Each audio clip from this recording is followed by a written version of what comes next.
Okay, I'm taking this off. I just did a little video takedown. I don't takedown. I'm trying to make this guy improve. I don't really have notes for this, so I'm going to be going into my blog. I did some updates. Actually, I'll keep the hat on because it's warm. It's freaking cold. I should be running right now, but it is sleeting, and I don't want to break my ankle any more than I already have. All right, so it's 6:30 in the morning. I'm doing my vlog now before the kids wake up. So I know I read it before, like Will White backs like every publishing Kickstarter, or Brandon Sanderson does. But I didn't know that actually happened. Yeah, so that's my little teaser here, because like, what? Yes. So we funded yesterday. We funded last night. And I'm going to go through the series of events, and then I'm going to tell you what I'm doing next. Okay, so the first thing is I am trying to figure out which is the best way to film this, which is why I have my handy dandy. I'm going to move this over here into view. I moved this here. It is not daylight yet here where I live, but you would see the natural light there. Oh, I think this works better over here. Perfect. Right, so this is not an overhead light. Overhead is over there. So that's one thing I've changed, right? And then, so this is a Pixel 9, or Pixel 6. So pliables, love it. So got this in New Jersey. I looked at how many megapixels this is. I looked at how many megapixels my S20 FE, my regular phone is. I think that this is going to work better, but what I'm going to do is I'm going to do a trial, because it says that this is a 40 megapixel rear camera, which this was a 2001, and I think that the other one is a 2020. But three cameras at 12 megapixels each versus the 40 megapixel. I don't know. So what I'm going to do is I'm going to film this vlog on my new phone, the Galaxy. I'm going to see how that works, right? And then I'm going to trial. And then I'm going to talk about things that happened this week, right? So I got a monitor, right? So this is my handy dandy Inception here. That's my handy dandy neck stock. I got to work with my Librem 5, which I don't even know if this even works, because I'm a Linux guy. And I wanted a phone that had Linux in it and desktop. And now I just have a phone that has Samsung DeX, which is kind of the same thing. And my alarm's going off to wake up. I'm awake. I'm going to snooze you. Dismiss. Can I dismiss that? That's fun. So what I'm doing is I'm using Samsung DeX. Dismiss. So I'm screencasting, so I could basically use my neck stock as a computer, right? Which means that I can use the desktop Obsidian mostly, or I can pretend that my phone is a computer. And I've wanted to do that for like the last 2 or 3 years, since 2020. Now it works, but now I kind of like worked around it.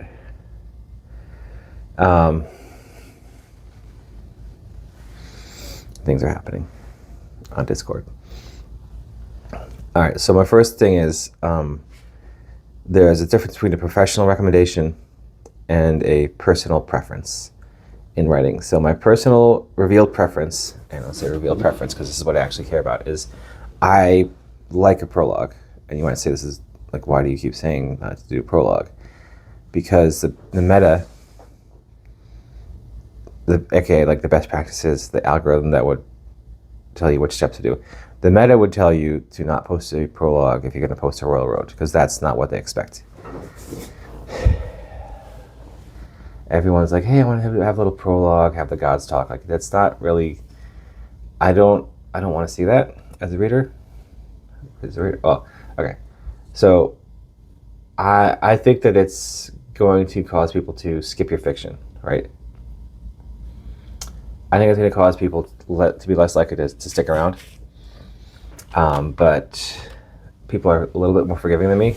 Like, I'll read 3 or 4 chapters before I give up on something, unless the grammar is atrocious, or like personal preference is not in present tense. I don't want to read a book in present tense. I will. I always write in third person. I always write in past tense. That is a professional preference for me to write in, because I don't want to write present tense, and I don't want to have to do that, because I feel like if I do that once, then I will always be looking at my writing. And it's fine if that's what you do. It takes me a second to adjust. it's not a thing, right? And I feel like a lot of women write in first person present tense, which is fine. I'm just like, oh, I'll take a second, and then we'll get over this, and I'll be fine. Watch me recording like half an hour video before everyone wakes up. So my revealed preference is past tense. And then I don't really care about what POV it is. I just wrote a second person POV story. I'll probably record that as a audio snippet and then put that on here. Voice sounds a little throaty. So like, I don't care about that, and you shouldn't really care. Like, this is not a thing that's worth your brain power, unless you're saying like, I want this to have the biggest chance, right? So the biggest chance is third person type, no multi POV, male or human MC, right? That is the meta, unfortunately. I think human probably more than male, right? So like, what's the readership of Royal Road? It's like primarily male, and they also like primarily want to do self-insert fiction, or they just want to see a fun, like I'm writing a satire or a comedy story. Like, the apocalypse happened, but like, people are still going to work, and now the health food store next door has become an instance dungeon. Okay, like, I'm already in comedy. Like, I can't. I realize that I can't not write a comedy, or I can't not write comedic elements. So I'm just going to lean into that, right? So like, that's part of your process. Like, so I'm finding my authorial voice. Like, so if you read Gamer Manager, it's got a very strong voice as to what Professor Thomas sounds like and what she does, right? So like, that's first person. It's first person, me writing her as a Trinidadian woman, first generation immigrant, right? Because I know a lot of first generation immigrants, and I wanted to kind of tell a story from that perspective. And also, I saw Down with the Thickness, and I was like, I have to write this character. Like, this character just had to get out of my mind. And became Gamer Manager. Where was I going with this? YouTube journey. All right. So I'm telling a story, right? You're telling a story, and what you want to do is think about, like, I want there to be as few barriers for people to come and take a look at my stuff, right? So it's my first fiction. I would probably write third person limited on one main character, or I'd write first person if I felt really strong about that. Like, that's my advice to new writers. Don't write second person, obviously. If you're a woman and you're writing, and you're like, just go ahead. I don't know why this happens. Hunger Games is first person, present tense. Like, do it. Just don't seek my approval on this. I will be fine. I'll read it. I will take 2 seconds to adjust, and I will read it. I've probably said that a bunch of times.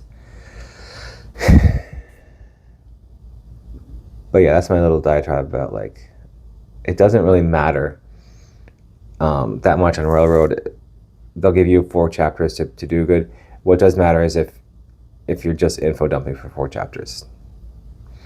That is going to hurt you. All right, so moving back. So this next part is about marketing and sustained marketing. So I bought a book called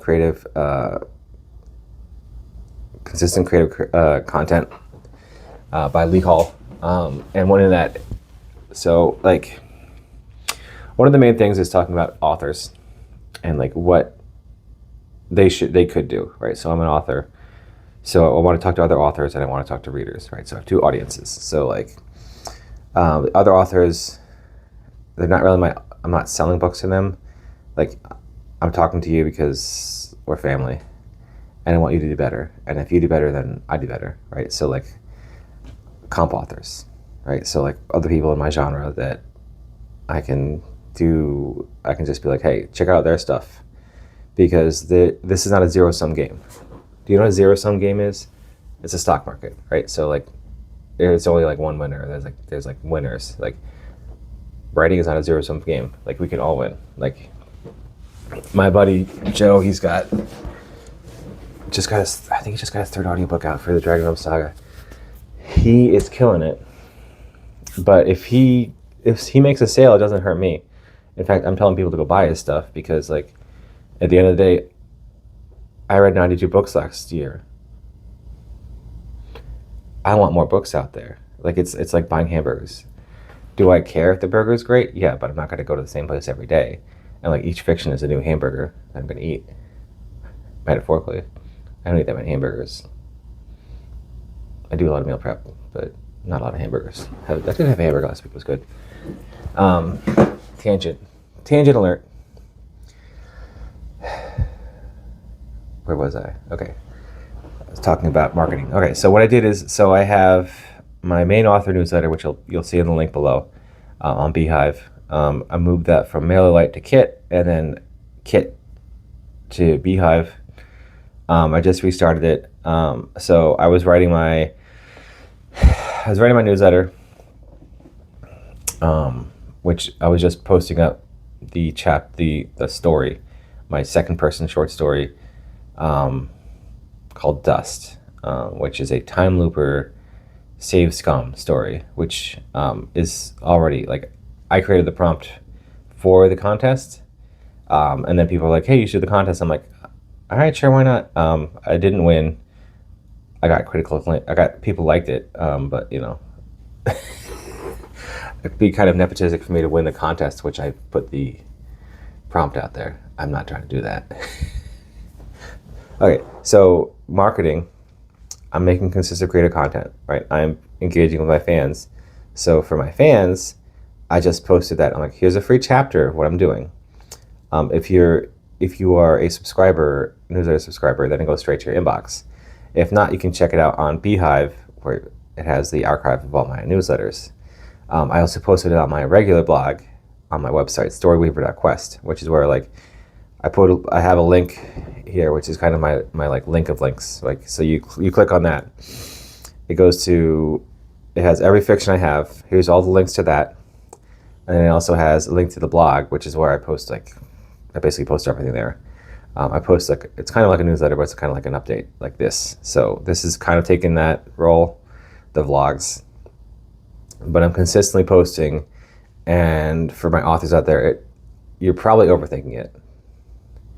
It just has to be like something you're posting every 2 months, right? And so what I was doing was I was doing reviews of stuff that I was reading. So I'm reading a lot. And right now I decided that I wanted to make my life difficult. So I started the Knights of Wind and Truth. I'm about 25 chapters into that.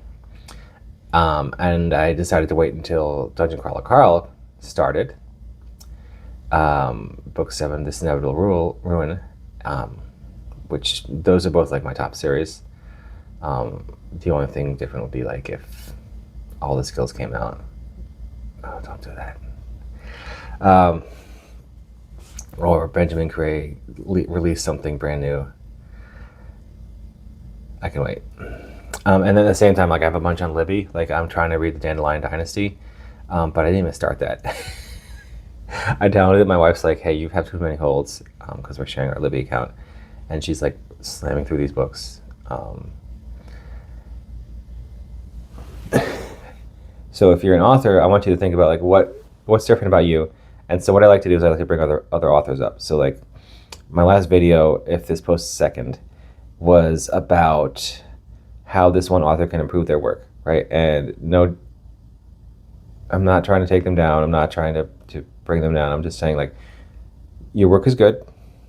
Jim Brony, this is me saying that. Here's what you should improve, right? because we don't improve on our own. We improve as a group. Let's see if this is a little bit. I need like a tripod. I need to put it like right up there. That's one of my YouTube things. It's like I want it to be like I want the camera to be like I want me to be here. I want the camera to be like here. Give me this view. If you see me doing B-roll, then that means that I've advanced. But right now I'm just working on cameras and being consistent. This is probably like,